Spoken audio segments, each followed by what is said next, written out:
Hello everyone. तो आज का टॉपिक है चैट जीपीटी वर्सेस बार्ड। कौन सा लार्ज लैंग्वेज मॉडल आपके लिए सही है? लार्ज लैंग्वेज मॉडल एक टाइप की आर्टिफिशियल इंटेलिजेंस है जो टेक्स्ट जनरेट कर सकती है, भाषाओं का ट्रांसलेशन कर सकती है, डिफरेंट टाइप्स का क्रिएटिव कंटेंट लिख सकती है और आपके क्वेश्चंस का इंफॉर्मेटिव ढंग से जवाब दे सकती है। इनमें से दो most popular large language models हैं चैट जीपीटी एंड बार्ड।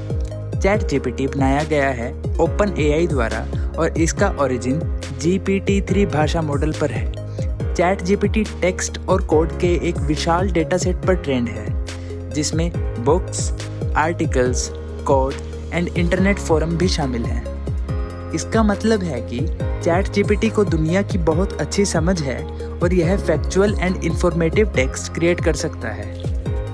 हालांकि चैट जीपीटी क्रिएटिव और अट्रैक्टिव टेक्स्ट क्रिएट करने में इतना अच्छा नहीं है। इसका कारण यह है कि chat GPT conversations and human dialogue के डेटा सेट पर ट्रेंड नहीं है। इसके रिजल्ट में चैट जीपीटी का टेक्स्ट कभी कभी सूखा और थोड़ा बोरिंग हो सकता है।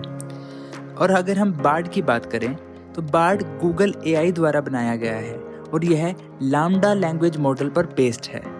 Bard conversations and human dialogue के डेटा सेट पर ट्रेंड होता है।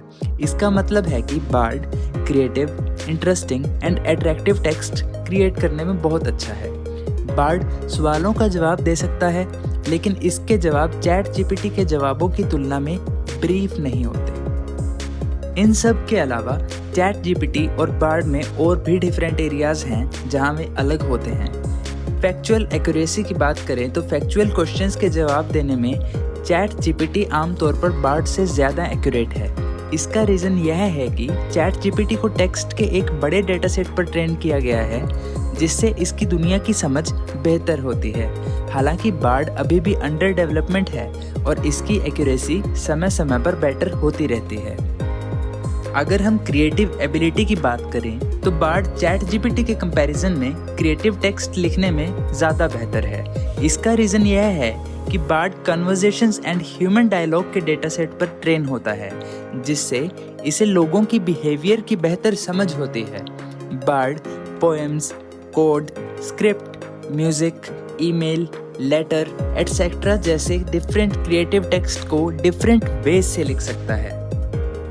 अगर हम यूज़र इंटरफेस की बात करें तो भी बार्ड चैट जीपीटी के कंपैरिजन में एक ज़्यादा यूज़र फ्रेंडली इंटरफेस रखता है। इसका मतलब है कि इसका यूज़ करना और नेविगेशन करना ज़्यादा आसान हो जाता है। बार्ड में कुछ ऐसे फीचर्स हैं जो चैट जीपीटी में नहीं है, जैसे कि जो आंसर्स उसने दिए होते हैं वह उनके सोर्सेज भी बता सकता है। अगर हम प्राइवेसी की बात करें तो Bard is better. Chat GPT पर लोग डाउट करते हैं कि chat GPT data third parties के साथ शेयर कर सकता है। फ्यूचर डेवलपमेंट के मामले में चैट जीपीटी और बार्ड अभी भी दोनों अंडर डेवलपमेंट है। हालांकि चैट जीपीटी एक मैच्योर प्रोडक्ट है जबकि बार्ड अभी भी डेवलपिंग स्टेज में है। इसका मतलब है कि चैट जीपीटी फ्यूचर में ज़्यादा ग्रो कर सकता है। तो एट लास्ट इसका यही कंक्लूजन है कि आपकी इंडिविजुअल नीड्स एंड चॉइस पर निर्भर करेगा कि आपके लिए सबसे अच्छा LLM कौन सा है। अगर तो आप एक एक्यूरेट एंड इंफॉर्मेटिव LLM की तलाश में हैं तो chat GPT is better choice. But अगर आप एक क्रिएटिव एंड एंगेजिंग LLM की तलाश में हैं तो बार्ड चूज़ कर सकते हैं। अगर आप श्योर नहीं हैं कि कौन सा LLM आपके लिए सही है तो आई विल रिकमेंड कि आप चैट जीपीटी और बार्ड दोनों ट्राई करें और देखें कि आपको कौन सा ज़्यादा पसंद आता है। आई होप कि यह वीडियो आपको आपकी नीड्स के हिसाब से सही LLM चुनने में मदद करेगी। कमेंट करके बताइए कि आपको कौन सा AI टूल ज़्यादा अच्छा लगा और अगर आपको वीडियो पसंद आई तो लाइक एंड शेयर ज़रूर कीजिए और चैनल को सब्सक्राइब भी कीजिएगा।